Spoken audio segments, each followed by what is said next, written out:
से क्या है वो अपने आप को? कुणाल की आवाज सुनते ही कामिनी डर गई। वो नहीं चाहती थी कि कुणाल अनिका का ये बदला हुआ रूप देखे। वो दौड़कर घर के गार्डन के बाहर की ओर गई। हाई हील्स के कारण उसे दौड़ने में परेशानी हो रही थी, मगर इनसिक्योरिटी के मारे वो किसी तरह भाग कर गई और किसी तरह गिरती पड़ती कुणाल के पास पहुंचकर फूली हुई सांसों से उसने कुणाल से कहा, कुणाल अंदर मत जाओ। कुणाल ये सुनकर चौंका, लेकिन तभी कामिनी बात बदलते हुए बोली, मेरा मतलब उस मोटी के मुंह लगकर आज के दिन तुम अपना मूड खराब मत करो ना, प्लीज। लेकिन कुणाल ने कामिनी को साइड में धकेलते हुए अंदर जाने की कोशिश की। इससे कामिनी और ज्यादा घबरा गई और उसने अपने दोनों हाथों से ताकत लगाकर कुणाल को पकड़कर वहीं रोक लिया। कुणाल इस वक्त इतना गुस्से में था कि उसने वहीं खड़े खड़े अनिका पर चिल्लाना शुरू को 2 घंटे तक मुझे एयरपोर्ट पर धूप में खड़ा रखा। बात हाथ से निकल जाए इसके पहले कामिनी ने कुछ सोचा और कहा, वो दरअसल तुमसे मिलने में उसे शर्म आ रही थी। जब गई थी तब 120 किलो वजन था, अब 6 साल बाद और भी मोटी हो चुकी होगी ना, इसलिए।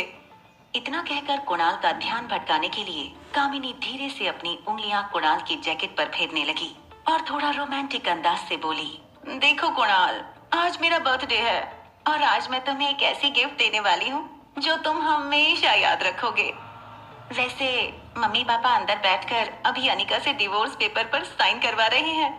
कुणाल का ध्यान अब भी घर के दरवाजे की ओर था, मगर कामिनी ने उसे बातों में उलझा दिया और अपने हाथों से कुणाल का चेहरा अपनी तरफ करते हुए कामिनी आगे बोली, यू नो वॉट, वो तो मान ही नहीं रही थी।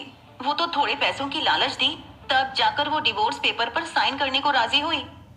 कुणाल, जिसके साथ कामिनी की शादी होने वाली थी, उसकी आंखों में आंखें डालकर कामिनी झूठ पर झूठ बोले जा रही थी और फिर अचानक से वो कुणाल का हाथ पकड़कर बोली, कम विथ मी, मैंने तुम्हारे और तुम्हारे दोस्तों के लिए बंगले के पीछे शानदार दावत रखी है।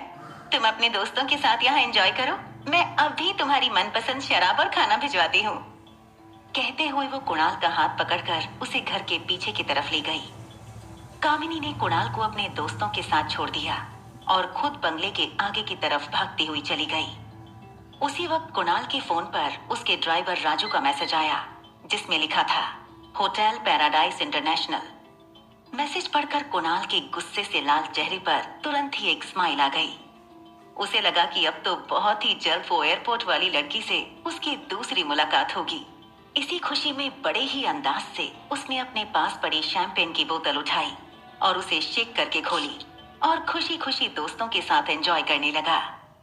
कामिनी भागी भागी घर के आगे की तरफ अपने दोस्तों के पास आई और उन सब से कामिनी ने कहा कि जाओ और जाकर कुणाल को एंटरटेन करो और उसको बातों में उलझा कर रखो ताकि वो अनिका की तरफ ना जाए और वो अनिका का बदला हुआ रूप ना देख सके। उसके दोस्तों के जाते ही कामिनी तेज कदमों से अनिका के पास आई, जो एक कोने में खड़ी सब कुछ देख रही थी। कामिनी ने झट से अनिका का हाथ पकड़ा और इधर उधर देखते हुए वो अनिका को घर के अंदर ले गई और फूली हुई सांसों से अपने माथे का पसीना पोंछते हुए वो गुस्से से अनिका को देखने लगी। अनिका भी कामिनी के सामने देख रही थी, मानो दोनों आंखों आंखों से एक दूसरे को चेतावनी दे रही हों। कुछ देर तो दोनों बहनों के बीच कौन पहले आंख झपकेगा वाला युद्ध चलता रहा, लेकिन कुछ पल के बाद फाइनली कामिनी ने एक गहरी सांस छोड़ते हुए अनिका से पूछा, ओके फाइन, क्या चाहती हो तुम? अनिका के चेहरे पर एक हल्की सी मुस्कुराहट आ गई और उसने अपना सर हिलाते हुए शांत और सरल तरीके से कहा, छोटी बहन हो तुम मेरी, बस इतना कहूंगी, कुणाल के पीछे इतना पागलपन ठीक नहीं, वो अच्छा लड़का नहीं है। ये सुनते ही कामिनी के अंदर का गुस्सा फूट पड़ा और उसने अनिका के सामने अपनी उंगली ताकते हुए कहा, just shut up, mind your own business, मुझे सब पता है कौन कैसा है। कामिनी जितनी मुंहफट थी उतनी ही शातिर भी। उसे पता था कि अपनी बहन के इमोशंस का फायदा कैसे उठाया जा सकता था, इसलिए उसने तुरंत मौके का फायदा उठाकर कहा, अगर तुम्हें मेरी इतनी ही फिक्र है तो कंपनी मेरे नाम क्यों नहीं कर देती? अनिका कामिनी जितनी शातिर नहीं थी, लेकिन अब वो पहले जैसी भोली और नासमझ भी नहीं रही थी। अब पहले की तरह वो किसी को अपना फायदा नहीं उठाने देने वाली थी। कामिनी के इस सवाल से अनिका इतना तो समझ चुकी थी कि कामिनी को समझाने का कोई फायदा नहीं था, इसलिए वो आगे कुछ भी कहे बिना मुड़कर जाने लगी। ये देखकर कामिनी तुरंत अनिका के सामने उसका रास्ता रोककर जा खड़ी हुई और फिर टेबल पर पड़े कंपनी के पेपर्स उठाकर बड़े ही स्टाइल में पन्ने पलटते हुए कामिनी बोली, वैसे किसके लिए बचाकर रखनी है ये कंपनी? अपने किसी यार के लिए या अपनी उस नाजायज औलाद के लिए? इसके पहले कि कामिनी बात खत्म करे, अनिका ने कामिनी को जोरदार तमाचा जड़ दिया। घर के बाहर जो लाउड म्यूजिक बज रहा था उससे कई ज्यादा तेज गूंज थी इस तमाचे की। कामिनी के चेहरे पर मेकअप की एक छोटी परत होने के बावजूद उसके चेहरे पर अनिका की उंगलियों के निशान साफ नजर आ रहे थे। कामिनी का मुंह खुला और आंखें चौड़ी हो गई थीं। खबरदार, अगर मेरी बच्ची को नाजायज कहा है तो जबान खींच लूंगी, and I mean it. Anika के लाल आंखों से आंसू कम और गुस्सा ज्यादा बह रहा था। अनिका को इतने गुस्से में पहले कभी नहीं देखा था कामिनी ने।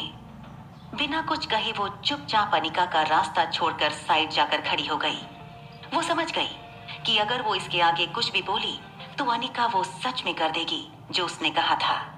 अनिका गुस्से में अपना पर्स उठाकर बंगले से बाहर निकल गई। जैसे ही अनिका ने टैक्सी रोकी तभी वहां भागते हुए प्रीति आई। अनिका ने प्यार से प्रीति के गाल पर हाथ फेरा और फिर टैक्सी में बैठकर चली गई। टैक्सी में बैठकर अनिका ने पर्स से सनग्लासेस निकाले और पहन लिए। तभी ड्राइवर ने रियर व्यू मिरर से अनिका को देखा। सूरज भले ही ढल चुका था, लेकिन अनिका के आंसुओं का दौर अब तक नहीं ढला था। वो दुनिया में हर चीज से लड़ सकती थी, मगर कोई उसकी बेटी को नाजायज कहे ये उसे बर्दाश्त नहीं था। लेकिन इसके साथ ही उसके पास इस बात का भी कोई जवाब नहीं था कि रिया का बाप था कौन। अनिका की प्रेगनेंसी खुद अनिका के लिए एक अनसुलझा सवाल था। 6 सालों में अनिका आज तक उसकी जिंदगी की इस सबसे बड़ी पहेली को सुलझा नहीं पाई थी कि उसे किसी भी लड़के ने छुआ तक नहीं था, फिर भी वो कैसे प्रेग्नेंट हो गई थी। ये सब सोच ही रही थी वो कि तभी अचानक उसे कुछ याद आया। अनिका ने आंसू पोंछते हुए पर्स से अपना फोन निकाला और उसने अपनी फार्मा कंपनी के पुराने वफादार मैनेजर मनोज को फोन लगाया। कुछ रिंग के बाद मैनेजर ने फोन उठाकर कहा, अनिका बेटी, कैसी हो?